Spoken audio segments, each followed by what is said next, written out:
84 कोस की परिक्रमा जहां पहले रेखांकित है, जहां से चली हुई है, वहीं से उस परिक्रमा का मार्ग बनाया जाए। लेकिन उत्तर प्रदेश में आके और फिर इसको कुछ गांवों को छोड़ के अंदर से बनाना चाहते हैं, ये हमें स्वीकार नहीं है।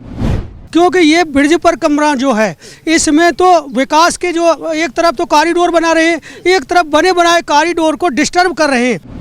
अगर योगी जी ये कह दें कि भाई हाँ ये ब्रज 84 कोस की परिक्रमा यहाँ से नहीं है, एक बार कह दें कि ब्रज 84 कोस की परिक्रमा वहाँ से नहीं, हम मान जाएंगे। जिन्होंने इससे छेड़छाड़ की है उनका नाश होना 100% नाश होगा, और जो भक्त इस आंदोलन में जुड़ रहे हैं उनका कल्याण होगा, ये मेरा दृढ़ विश्वास है। नमस्कार, मैं हूं केशव मालान। ब्रज 84 कोस की परिक्रमा विवाद थमने का नाम नहीं ले रहा है। लगातार विरोध प्रदर्शन और उसके बाद में महापंचायत का दौर अभी सिलसिला जारी है। आज मानागढ़ी यानी कि मथुरा बाजना नौजी क्षेत्र के गांव मानागढ़ी में हुई महापंचायत के बाद में जो निर्णय लिया गया वह तो अभी देखना बाकी है, लेकिन लोगों की राय क्या है, आखिर विरोध क्यों, योगी सरकार में आखिर हवा किसकी है। बातचीत करने का कोशिश करेंगे और समझने का प्रयास करेंगे कि आखिर ऐसी कौन सी बात है कि आश्वासन के बावजूद विरोध हो रहा है। सर, क्या नाम है आपका? अरुण जेलदार। क्या लगता है कि ब्रज 84 कोस की परिक्रमा आखिर विवाद की वजह क्यों बनी हुई है? ये विवाद की वजह इस वजह से बनी है कि बीच में ये निकल के आया है कि वो जो अंदर महात्मा लोग जिस परिक्रमा को लगाते थे उसी को वो ब्रज 84 कोस परिक्रमा का अनाउंस कर रहे हैं, जबकि ब्रज 84 कोस तो पूरा राजस्थान से, हरियाणा से और ये इधर की साइड से होडल सोंद, मंचारी, खामी, मरौली, ये सबसे होता हुआ जाती थी, तो मालव वगैरह से सबसे होके जाती थी। तो ये इन क्षेत्रों को अब इससे नज़ारत किया गया है। देखिए, आप विकास कीजिए, हमें कोई परेशानी नहीं है, लेकिन जिस चीज़ के लिए भगवान कृष्ण के लिए हज़ारों वर्षों से लोग तपस्या कर रहे हैं, ब्रज 84 कोस की परिक्रमा लगाते हैं। और आप एक बात देखिएगा, जो अधिक मास आता है 4 वर्ष के बाद, तो इस करोड़ों लोग परिक्रमा लगाता है और ये ब्रज 84 कोस की एक माला बन जाती है। आप ऊपर सैटेलाइट से भी देखेंगे तो आप लोगों को माला दिखेगी जिसमें करोड़ों लोग हमेशा परिक्रमा लगाता है। तो उसको ना छेड़ा जाए। अगर आप कोई रास्ता बनाते हैं उससे कोई परेशानी नहीं है, लेकिन आप ब्रज 84 कोस कहते हो तो आपको वो जगह से बनाना चाहिए जो पौराणिक है, जो सबकी मान्यता है, उसके हिसाब से मानना चाहिए। अगर सरकारें नहीं मानेंगी तो फिर वही अयोध्या वाला केस चलेंगे कि जहाँ से होना है वो तो होना चाहिए। और अगर योगी जी ये कह दें कि भाई हाँ ये ब्रज 84 कोस की परिक्रमा यहाँ से नहीं है, हाँ, तो बताइए, एक बार कह दें कि ब्रज 84 कोस की परिक्रमा वहाँ से नहीं, हम मान जाएंगे, हम योगी जी की बात मान जाएंगे। वो ये कहते हैं ब्रज 84 कोस की परिक्रमा, जहाँ हज़ारों सालों से साधु संत तपस्या। अभी तो आपको ये कुछ गांव के लोग कुछ गांव से मिला कि जो जिन गांव से होके गुजरती थी, जो लोग हमेशा साधु संतों की दर्शन के लिए, सेवा के लिए हमेशा तैयार रहते थे, ये वो लोग हैं। जबकि इसके लिए बहुत सारे लोग जो बहुत दूर दूर से आते थे, वो सब भी आने के लिए तैयार हैं, इस संघर्ष के लिए तैयार हैं कि भाई परिक्रमा तो वहाँ से होनी चाहिए जहाँ आप विकास करना चाहते हो, उससे कोई परेशानी नहीं। बड़ी बात है कि यहाँ के मार्ट विधायक हों, चाहे फिर राजस्व मंत्री अनूप प्रधान हो, चाहे अलीगढ़ सांसद हो, उन्होंने खुद सीएम योगी से मुलाकात की, उन्होंने आश्वासन भी दिया है, लेकिन इसको छेड़छाड़ करने वाला कौन है? देखिए, योगी जी के प्रति लोगों का एक अलग से विश्वास और आस्था है लोगों की, तो इसलिए जब आज परिक्रमा में उनका नाम आया कि भाई वो 5 या 6 तारीख को आ रहे हैं और उन्होंने आश्वासन दिया है कि वो इसका संज्ञान लेंगे। और एक व्यक्ति ने तो ये भी बोला था कि जो DPR है उसको कैंसिल करने के लिए भी बोला है योगी जी ने, लेकिन वो उनके माध्यम से नहीं हुई। अगर वो खुद योगी जी इसको कहेंगे भाई योगी जी कैंसिल कर दिया, जो DPR फिलहाल बन रही है, जो हम वही बनाएंगे जो पुरानी है, तो सब लोग तैयार हैं उसके लिए। हाँ, कौन कर रहा है ये किसी का व्यक्तिगत उद्देश्य हो सकता है, हमें उससे कुछ लेना देना नहीं है। धर्म के साथ मत खेलो, धर्म इस देश की नींव है, हमेशा से राष्ट्र जो भारत राष्ट्र है वो हमेशा इस नींव से जुड़ा हुआ है। और ब्रज को तो बहुत ज़्यादा पूजनीय माना जाता है हमेशा से। सब लोग ब्रज के लिए साधु संत या कह सकते हैं कि ये आधार ही भगवान कृष्ण के आधारित राष्ट्र है, उसके विचारों पे चलने वाला है, तो उसे छेड़खानी ना करें, हम उसी के लिए। हाँ हाँ, ठीक है सर, क्या नाम है आपका? मेरा नाम ज्ञान सिंह चौहान। क्या वजह है, कौन लोग हैं जो इससे छेड़छाड़ करना चाहते हैं? नहीं, कौन लोग की बात में अंतर है थोड़ा सा। जो आप कह रहे थे कि आश्वासन दे दिया, आश्वासन नहीं, हम घोषणा चाहते हैं, हम आदेश चाहते हैं कि 84 कोस की परिक्रमा जहां पहले रेखांकित है, जहां से चली हुई है, वहीं से उस परिक्रमा का मार्ग बनाया जाए और चौड़ा करो, सौंदर्यकरण करो। हमें बड़ा गर्व होगा कि हमारी जो 84 कोस की परिक्रमा है उसको बहुत बड़ा बना दिया है, चौड़ा बना दिया है। जैसे हरियाणा में कुछ बनाया भी है और राजस्थान में भी कुछ बनाया है, लेकिन उत्तर प्रदेश में आके और फिर इसको कुछ गाँवों को छोड़ के अंदर से बनाना चाहते हैं, ये हमें स्वीकार नहीं है।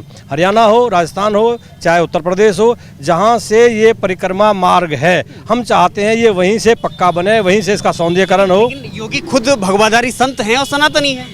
भगवाधारी संत है, सनातनी है, हमारा विश्वास है उनके ऊपर। जब उनको असलियत बताई जाएगी तो शायद वो जरूर मानेंगे।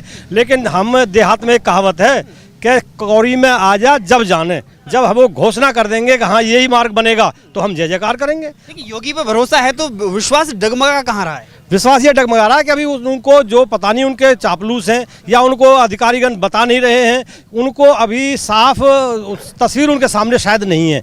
जब हम उनसे मिलेंगे उन्हें साफ तस्वीर देंगे जी। 84 कोस की परिक्रमा जो जहां रेखांकित है, जहां से वो चलती है, उस मार्ग को पक्का बनाया जाए, वो उसको बनाने की घोषणा कर देंगे, हम उसका जय जयकार लगा देंगे, जय जयकार करेंगे। हाँ, और नहीं करेंगे तो तगड़ा आंदोलन करेंगे, और आंदोलन की नहीं मानेंगे तो जो भी पंचायत फैसला लेगी करो और मरो की नीति भी अपनाएंगे, यदि नहीं मानेंगे तो।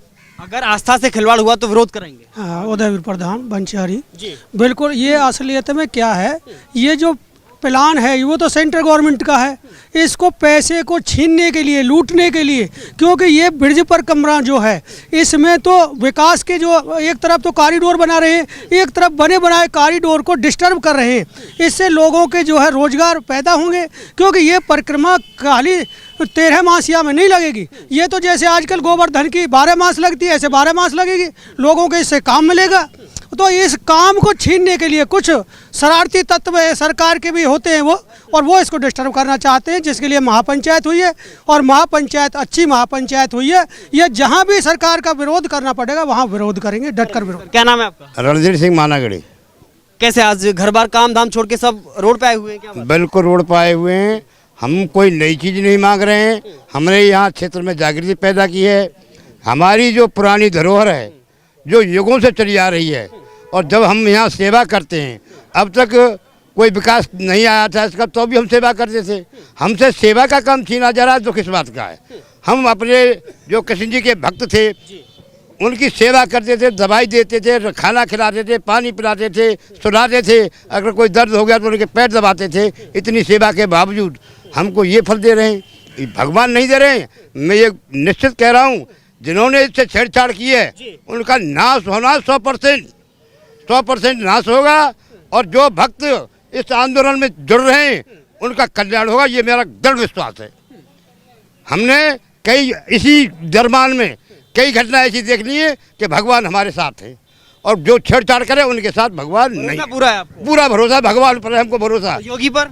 अरे योगी अगर योगी हैं तो भगवान का काम करेंगे, अगर वो नहीं करेंगे तो फिर वो योगी नहीं है। एक तरफ तो आस्था के नाम पर भाई भव्य निर्माण हो रहा है मंदिर का, विश्व का सबसे बड़ा मंदिर का निर्माण हो रहा है। तो ये तो बहुत बड़ी परिक्रमा जी, इसको खत्म कर रहे हैं। ये कहाँ के भक्त हैं? कौन खत्म कर रहा है? जो कर रहे हैं वो सरकार कर रही है। सरकार अगर इसको नहीं करेगी, केंद्र का पैसा है, उसको खत्म कर रही है, तो फिर और कौन करेगा? हम तो ये कह रहे हैं इसको खत्म मत करो। हम युगों से चली आ रही। लेकिन 6 तारीख को योगी जी खुद बातचीत करने आ रहे हैं आपसे। हाँ, योगी जी अगर हमको आश्वासन देते हैं और हमारे काम को चलवाते हैं, हमारा एक काम नहीं है इसमें। हरियाणा पे जमुना पे जो पुल बन रहा था, उससे हमारा हरियाणा पंजाब हमसे नज़दीक, उनकी मंडियाँ नज़दीक हो जाती, हमारे विकास के काम चलते। ये सारा विकास हमसे छीना जा रहा है। इसके लिए हम खून बहा देंगे 100%, पीछे नहीं हटेंगे। और 6 तारीख का इंतजार है। 6 तारीख को अगर सही घोषणा, सही आदेश नहीं होते हैं तो अगली तारीख फिर हमारी हम निर्णय लेंगे अपनी समिति से। हमको क्या करना है, क्या नहीं करना है, वो निर्णय 6 तारीख के बाद करेंगे। लेकिन जो लोग आस्था से खिलवाड़ करना चाहते हैं उनको सबक सिखाएंगे ना? बिल्कुल सबक सिखाएंगे, बिल्कुल सबक से भगवान सिखाएगा। श्री कृष्ण भगवान सिखाएंगे, हम नहीं, भगवान सिखाएंगे। और ये पब्लिक वो करेगी जो भगवान कहेंगे। ठीक है सर, क्या नाम है आपका? ऋषिपाल सिंह क्या माल। वजह है, क्या लगता है कि लोगों की नाराजगी और लंबे समय से जो विरोध चल रहा है, परिणाम क्या निकलेगा? इसका परिणाम माननीय उत्तर प्रदेश मुख्यमंत्री योगी आदित्यनाथ जी ने जो हमें आश्वासन दिया है 6 तारीख का, अगर 6 तारीख को वो हमारे फेवर में, हमारी ब्रज 84 कोस पौराणिक परिक्रमा जो द्वापर युग से चल रही है हजारों वर्ष से, अगर वो परिक्रमा हमारी सौंदर्यीकरण और उसका विकास कराया जाता है तो हम स्वागत करते हैं, उनका वंदन करते हैं, अभिनंदन करते हैं। अगर हमारी परिक्रमा से छेड़छाड़ होगी, अगर इससे वंचित किया जाएगा क्षेत्र को हरियाणा से, और यूपी के कुछ गांवों को। तो इसके लिए हम आगे की रणनीति 6 तारीख के बाद बनाएंगे। आज हमारी वहाँ पंचायत में यही निर्णय लिया गया है कि पहले बाबा ने हमें आश्वासन दिया है, माननीय मुख्यमंत्री जी ने, और बाबा की घोषणा के बाद अगर हमारे पक्ष में जाता है, सही निर्णय जाता है, तो हम स्वागत करते हैं, उनका अभिनंदन करते हैं। अगर वो हमारे विपक्ष में निर्णय जाएगा तो हम आगे की रणनीति बनाएंगे, इस पर आंदोलन भी होगा। लेकिन एक और बात है कि जो अलीगढ़ जिले में गांव मालव आए या जैतपुरा आए, जो गांव आते हैं उसको लेकर के पुल निर्माण की बात की गई थी, पुल घोषणा की बात की गई थी। आपको लगता है कि कहीं ना कहीं वही एक वजह मानी जा रही है कि इसका मार्ग बदलने को लेकर के, क्योंकि मार्कंडेय ऋषि की तपोभूमि गाँव मालव माना जाता है। जी, हजारों वर्ष मार्कंडेय ऋषि जी ने मालव में एक पूरा के नीचे तपस्या की थी, और ये वो तपोभूमि है जहाँ पर हजारों नहीं करोड़ों की संख्या में श्रद्धालु ब्रज 84 कोस की परिक्रमा में आते हैं। कल भी बरसाना राधा रानी मंदिर संकट मोचन के फलारी बाबा अपने पूरे श्रद्धालुओं के साथ, सैकड़ों श्रद्धालु थे और उन्होंने परिक्रमा यहीं से दी है। वो मालम में ही पड़ाव था उनका। और जो पुल का निर्माण चल रहा है वो जिस समय शुरू हुआ था बहुत तेज़ी से हुआ था, अब पुल का काम बहुत धीमे हो रहा है, और ऐसी आशंका लग रही है हमें कि यहाँ से काम को रोका जाएगा भविष्य में।